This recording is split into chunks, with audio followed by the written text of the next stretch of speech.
special unboxing video for you guys. You're probably wondering where the Draw My Life video and the Rambling 1000 subscriber video are at. They are coming. They just require more work. And so I decided to do this unboxing video. One of my good friends slash he's a fan slash subscriber. He's one of you guys. He joined me on one of my live streams, and he was talking about how he was writing a novella. Now, for those of you that don't know what a novella is, don't worry, I didn't know what it was either. It's pretty much like a mix between a short story and a novel. It's in between. I think he said like 30,000 words, I believe. But this has been in the making for quite some time. This video, or his book. And he has been writing a novella, and he finished it, and it published. And if you want to check it out, the link is in the description. And we're going to open it up.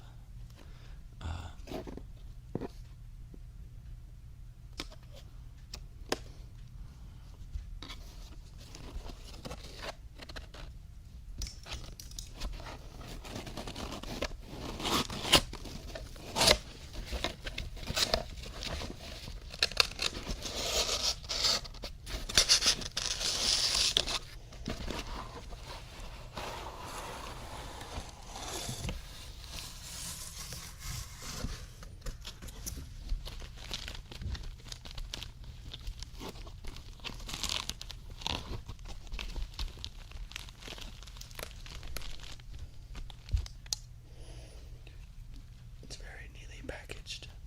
I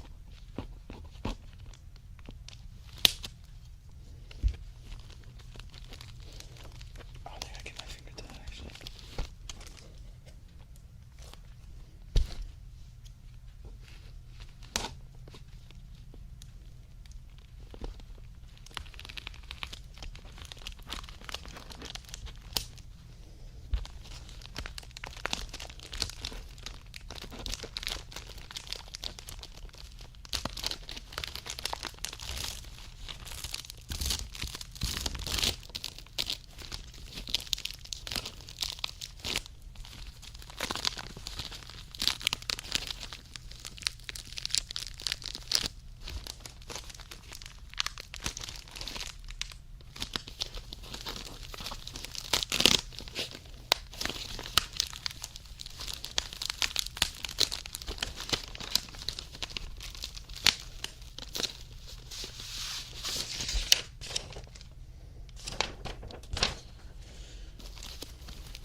So, here it is. It is called Addictive Therapy. Tales from a Cynical Therapist by Gary Sirico. And so, I'm not going to read you the whole book. You're going to have to buy it for yourself. But you should definitely check it out. It's a really good price, and I'm only going to read a couple pages, and I'm only going to read the gist of it, I guess, for you guys. But definitely go check it out. It's in the description. But let's go. It's edited by AB and JC. Addictive Therapy. Here, actually, let me get real close to you. It says, Addictive Therapy tells the tale of a pessimist, narcissistic therapist named Mark Clemens, who suffers from addiction to buspirone. I don't know, I can't read. Also known as Buspar. Mark struggles to balance his addiction with Buspar, as well as his significant other, Sam. Each new part will introduce a new patient and how Mark attempts to help them. Mark truly is on a path to help people, even if it is filled with obstacles. The question is, how far will Mark go, and how will his addiction to Buspar affect his life?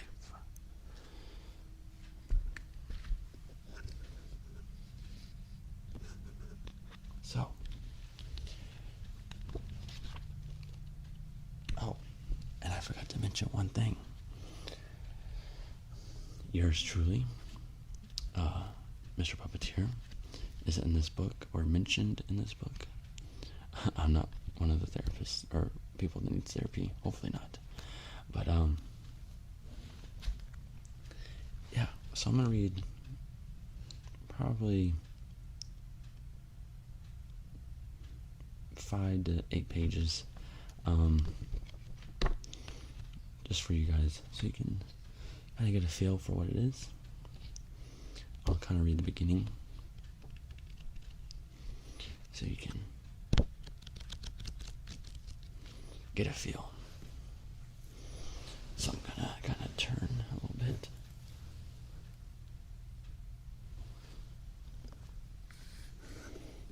Alrighty, you ready? It's probably a weird angle, but A Short Tale by Gary Serco. Addictive Therapy. It says part 1. As I sat there, eyeing my bottle of semi-empty Buspirone, otherwise known as Buspar, a drug used for extreme cases of chronic panic attacks. However, simply a casual high for me. I contemplated how many days 7 pills would last me. 2 or 3 maybe, if I'm conservative about it. I mumbled to myself, the ticking of the clock in my office seemed so much louder than it usually did, just like you can hear in the background. The temptation to take any amount of it at work was incredibly strong, especially on days such as these. Days so slow that they made Stairway to Heaven seem like a 30-second skippable YouTube ad. Those darn YouTube ads. My inner conflictions were interrupted by my office door opening, only to hear an extremely timid voice barely say, "Are you Mark Clemens?" When I put my bottle of Buspar in my pocket, I played it off as if I were checking my phone, which thankfully was an Android that was almost small enough to fit into said bottle. Regardless, my mindset, which was primarily focused on the feeling of taking one of these pills, soon switched to a more gentle and welcoming attitude, even if it was artificial. "Yes, hello, come in," I said, with the same fake smile I give every other patient. "Thank you," she responded, while sitting down on the leather chair that was on the opposite side of my desk.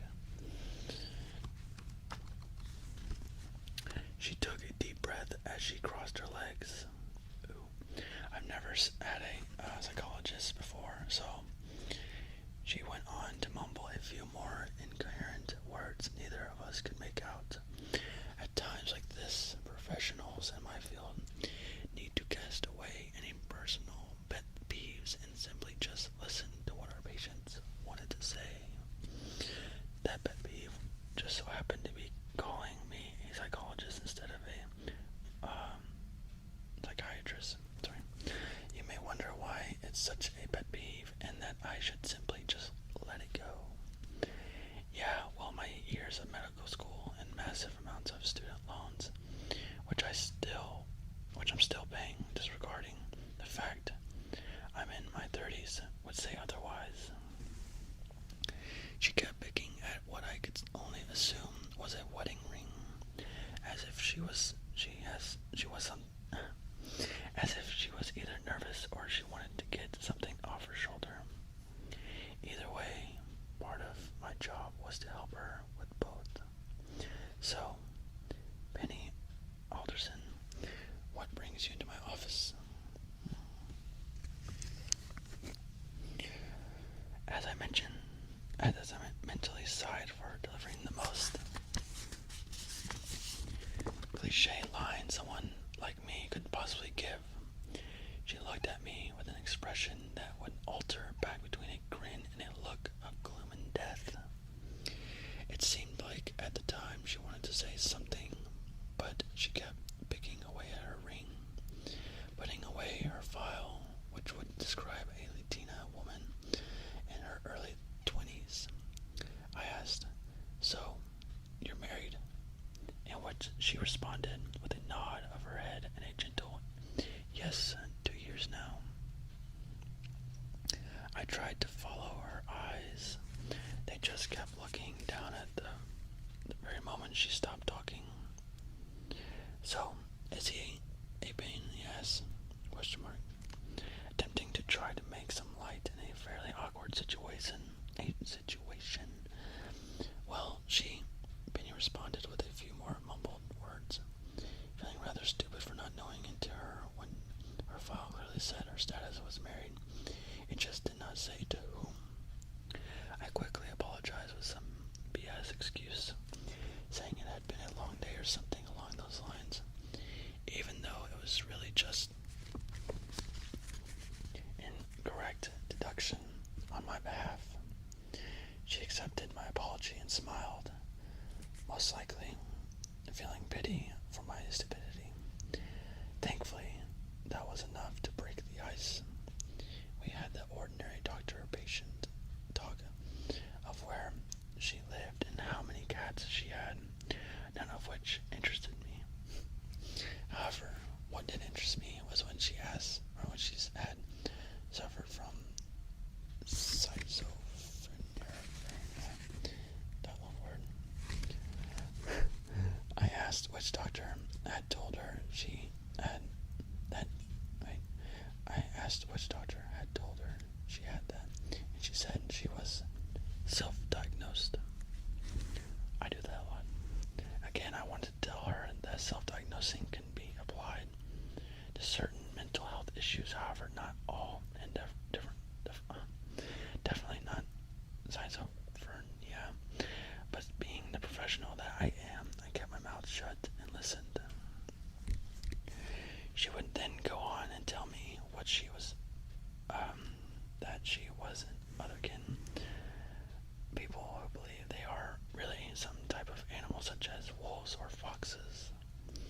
I kept my contempt look with my hands folded as I listened to a mature woman talk about how she wanted to frolic in various meadows and growl at the moon, and though to myself I really should have gone down the road to become a pediatrician.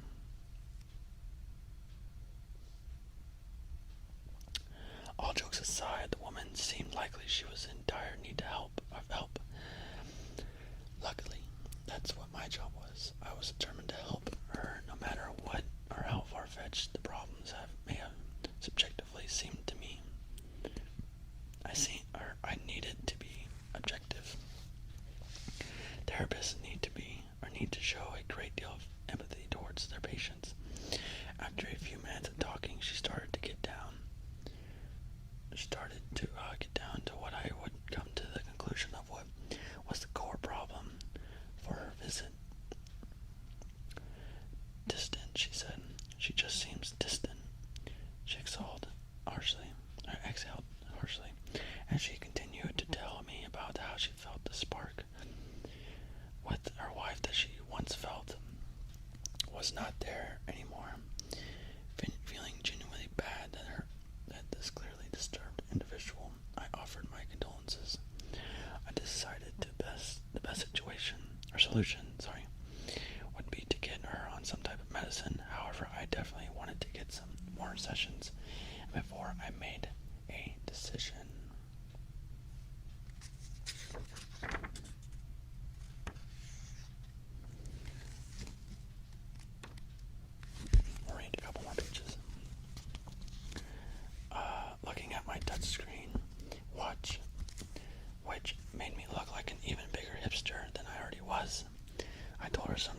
generic speech of how we were going to work on what bothers her, and told her I will see her soon.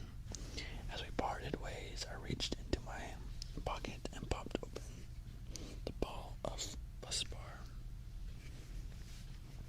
I downed one as I took a sip of my coffee, which had a name longer than it really needed to be, and chuckled to myself. She thinks she's a fox, huh? After work, I reached into my pocket, which contained the three things that I would always carry on my person: my phone, my car, keys, and a bottle of bus bar. I hopped in my Mazda and was about to put in an old red Hot Chili Pepper CD when my band started to vibrate. Oh yeah. Explain, sorry. It was a text which read, "The usual bar. There is a surprise there. Meet me there. XOXO Sam." I knew exactly what that meant, so I popped in the CD and started to listen to Californication, which I finally had reached my destination, or when I had finally reached my destination. I got out of my car to see an old-fashioned bar, which with bright lights that read Peaks. As I walked over to the door, I noticed a sign that read Monday night, Elvis night. Damn it, I knew exactly what Sam was up to. I entered the bar, which was a moderately sized bar. Tonight was the only thing that you could hear was songs by Elvis, and it drove me nuts. Sam and I would come to this bar a lot, mostly due to the fact that they served mostly the hard stuff and nothing was diluted. I soon would see Sam waving her hands over to me. I approached her as I looked around and saw waiters all dressed like Elvis. I said to her, when you later go into my coat pocket, do not snort the powder. It's not what you think it is." She looked at me in utter confusion and simply said, "Mark, what the hell are you talking about?" She put her hands down and rested her face on her arms. You know, like in Pulp Fiction when the guy, Vincent Vega, never mind, I mumbled. That was the second time today that I had received a pity smile, and it was starting to get to me. I just lost my spot. Oh god. So any crazy people today? She asked, taking a sip of her rum and coke. I took a deep breath and said, "Well, there was this girl who thought she was a fox." Still laying on her arms, she responded with a smarky, "Well, what if she is a fox?" Knowing she was joking, I responded with, "How do I know you're not a fox?" She looked at me curiously, and I quickly responded, "Listen, I'm sorry it's been a long day, so if my attempts at humor seem below par, then I believe that's why." "Oh, shut up and drink your beer," she responded as she downed the remainder of her drink. "You said there was a surprise here," I asked. "Well, duh, look around you," she condescending said. So I'm probably going to end this reading the book here. You should definitely pick it up. I highly recommend it. It's called Addictive.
do have some subscribers that love tapping videos.